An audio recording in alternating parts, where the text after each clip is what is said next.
नमस्कार दोस्तों, स्वागत है आज आपका मेरी इस वीडियो में। आज की इस वीडियो में मैं बात करूंगा स्कैम 1992 के अगले सीजन यानी कि सीजन 2 के बारे में। स्कैम 1992 के ग्रैंड सक्सेस को देखकर इसके अगले सीजन का आना तो बनता ही था, लेकिन सब लोगों को सिर्फ इस चीज की उत्सुकता थी कि उसके अगले सीजन में किसकी स्टोरी को दिखाया जाएगा, यानी कि कौन सा ऐसा स्कैम था जो कि हर्षद मेहता के स्कैम से भी ज्यादा ग्रैंड और ज्यादा बड़ा स्कैम था जिसको दिखाया जा सकता हो। इस चीज का डिसीजन भी ले ही लिया है और हमें सीजन 2 बहुत जल्द देखने को मिलेगा और उस सीजन में हमें 2003 में हुए स्कैम यानी कि स्टैम्प पेपर स्कैम के बारे में दिखाया जाएगा जो कि अब्दुल करीम तेलगी के द्वारा किया गया था। अगर आप भी स्कैम के बारे में जानना चाहते हो तो इस वीडियो को लास्ट तक जरूर देखिएगा, क्योंकि मैं इस वीडियो में वो सारे हाइलाइट्स बताऊंगा जो कि हमें सीजन 2 में देखने को मिलेंगे। तो चलिए शुरू करते हैं। शुरू करने से पहले ही आपको बता दूं कि अगर आपने मेरे चैनल को अभी तक सब्सक्राइब नहीं किया, अभी मेरे चैनल को सब्सक्राइब करके इस बेल आइकन को तो जरूर दबाइएगा ताकि मैं ऐसी ही वीडियो आप तक और भी लेके आ सकूं। तो चलिए शुरू करते हैं। स्कैम 2003 की स्टोरी संजय सिंह द्वारा लिखी गई बुक रिपोर्टर की बुक पर बेस्ड होगी।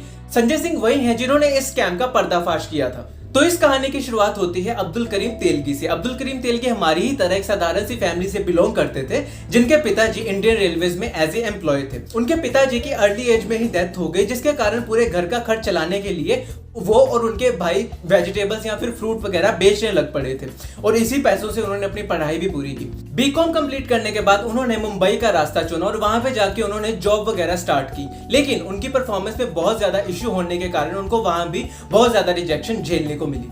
लेकिन अब्दुल करीम इन छोटे मोटे कामों से बिल्कुल भी खुश नहीं थे और अपनी लाइफ में कुछ बड़ा करना चाहते थे, जिसके कारण उन्होंने सऊदी अरेबिया का रास्ता ले लिया। लेकिन सऊदी अरेबिया में भी उनकी किस्मत बिल्कुल भी ना चली और वो वहां से फिर से 7 सालों के बाद मुंबई वापस आ गए। लेकिन इस बार जब वो मुंबई वापस आए थे तो उनके दिमाग में बहुत ही ज्यादा खुराफाती आइडिया आ चुके थे और यहीं से ही उनका स्कैम करने का सफर शुरू हुआ। अब अब्दुल करीम मुंबई में आके एक ट्रैवल एजेंट बन गए थे, जिन्होंने अपनी ही एक एजेंसी खोल ली जिसका नाम रखा गया अरेबियन मेट्रो ट्रैवल, जो लोगों को गलत तरीके से दूसरे देशों में भेजती थी। लेकिन इमिग्रेशन ऑफिस में इस चीज की भनक पड़ गई और उन्होंने इस वजह से उनको गिरफ्तार भी कर लिया। यह साल था 1991 जब अब्दुल करीम पहली बार जेल में गए थे। बहुत सारे लोगों के जैसे अब्दुल करीम की किस्मत भी जेल में जाकर बदल गई। वहां पे वो रतन सोनी से मिले जो कि स्टॉक एक्सचेंज से रिलेटेड कुछ काम करते थे और किसी वजह से जेल में गए हुए थे। वहीं पे इन दोनों ने मिलकर इस स्कैम को इसके अंजाम तक पहुंचाने की बात की और रतन सोनी वही हैं जिन्होंने स्टैम्प पेपर के बारे में अब्दुल को बताया था। तो बस अब अब्दुल करीम ने ये मन बना ही लिया कि जब भी वो जेल से बाहर निकलेंगे स्टैम्प पेपर से रिलेटेड कुछ ना कुछ कांड तो जरूर ही करेंगे।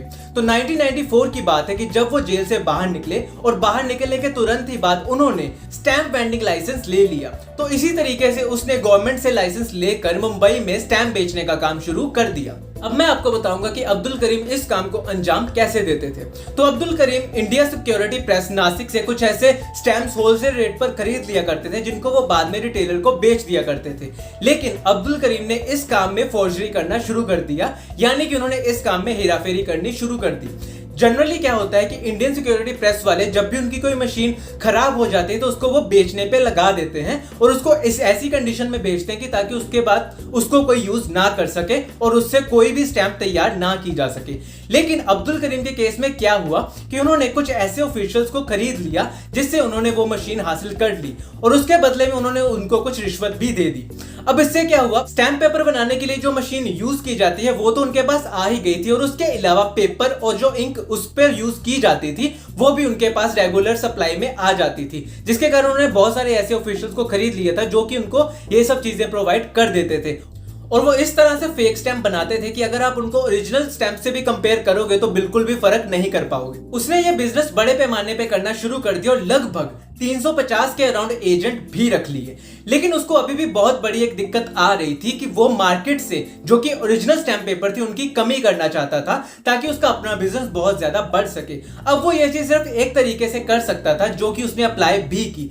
जनरली क्या होता है कि आईएसपी स्टैम्प पेपर्स को दूसरे स्टेट में भेजने के लिए रेलवेज का यूज किया करते थे। तो अब्दुल ने रेलवेज के कुछ अधिकारियों को रिश्वत देके खरीद लिया ताकि वो उनसे वो स्टैम्प पेपर ले सके, जिसके कारण मार्केट में स्टैम्प पेपर्स की कमी हो गई और अब अब्दुल करीम उन ओरिजिनल स्टैम्प्स में अपनी फेक स्टैम्प्स मिक्स करके उनको बेचा करते थे, जिसके कारण किसी को भी पता नहीं चलता था कि ओरिजिनल कौन सी और डुप्लीकेट कौन सी है। वो सब अब ओरिजिनल में ही कन्वर्ट हो जाती थी। उनको इस चीज से बहुत ही ज्यादा कमाई होने लग पड़ी, जिसके कारण वो अय्याशी में भी पड़ गए। अय्याशी की लत तो इस तरह से लग गई कि वो जब एक बार में गए तो उन्होंने एक बार गर्ल को 93 लाख का गिफ्ट तक दे दिया। लगभग 8 सालों तक उनका ये बिजनेस चलता ही रहा और आप लोग यकीन नहीं करोगे, लेकिन लगभग 18 स्टेट तक उनके ये फेक स्टैम्प पेपर पहुंच गए थे और उन्होंने लगभग 32,000 करोड़ के अराउंड ये अपने स्टैम्प पेपर, जो कि फेक स्टैम्प पेपर थे, बेच दिए।